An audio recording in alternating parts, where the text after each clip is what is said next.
Bonjour, entamons cette nouvelle semaine en douceur avec une petite réflexion autour de la notion de devoir d'ingratitude dans la gestion des affaires publiques. Le devoir d'ingratitude, une expression lâchée par l'actuel recteur de l'université de Douala lors d'un débat citoyen à Yaoundé il y a de cela 10 ans. Le professeur Magloire Ondoa suggérait alors aux Camerounais, gestionnaires et gouvernants, le devoir d'ingratitude comme l'un des fondamentaux de la bonne marche de notre pays.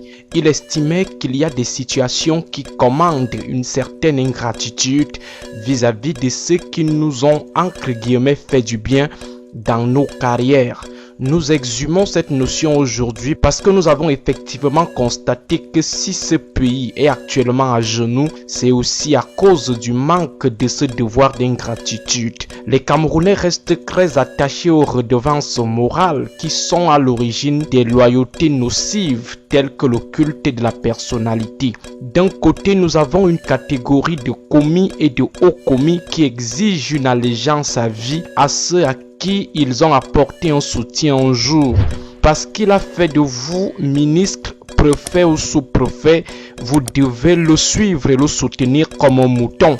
Vous ne devez jamais critiquer ses actions ni les contester au risque d'être taxé d'ingrat.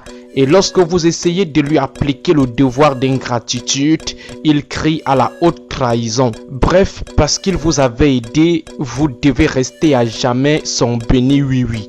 Cette catégorie de commis, faiseurs de ministres, faiseurs d'administrateurs, d'élus et de fonctionnaires attend de vous un aplat-ventrisme total, une gratitude irréfléchie. De l'autre côté, dans les différentes strates administratives et politiques, on trouve des allégeances aveugles, des complicités par défaut, juste parce que personne ne veut être ingrat vis-à-vis de celui qui l'a façonné ou facilité son insertion. Les créatures suivent le créateur dans ses fausses options parce qu'ils estiment qu'ils lui sont redevables à vie et sans réserve. Les ministres se sentent obligés de soutenir même bêtement celui qui les a aidés à devenir ministres. Les fonctionnaires de leur côté suivent aussi à vie et sans réserve ceux qui leur ont aidé à décrocher un matricule. L'élu local pense être obligé de suivre moutonnièrement celui qui l'a parachuté. Du coup, on a une société constituée majoritairement d'un personnel des soumis.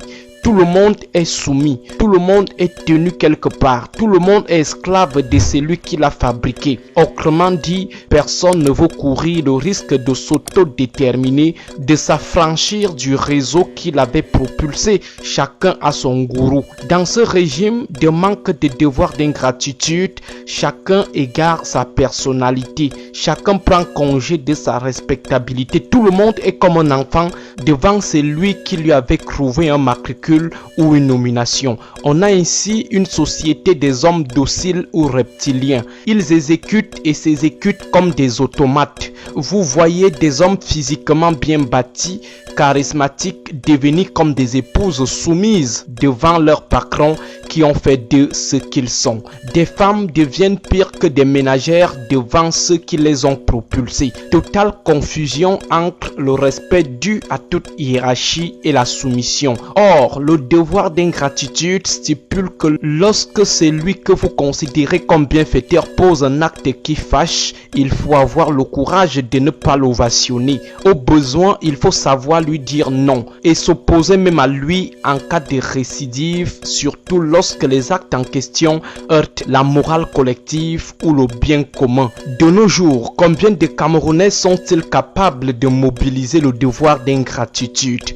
Combien peuvent dire non à ceux qu'ils considèrent comme bienfaiteurs? Et c'est l'un des véritables problèmes de l'ordre de 82, le régime des redevances morales aveugles, moutonnières et obligatoires. Le juge devient le laquais du système qui l'a propulsé. Le sous-préfet ou le gouverneur devient le majordome de celui qui avait facilité sa nomination. Un employé devient le petit coursier de celui qui avait facilité son recrutement. Un évêque devient le petit plancton de celui qui avait proposé sa consécration.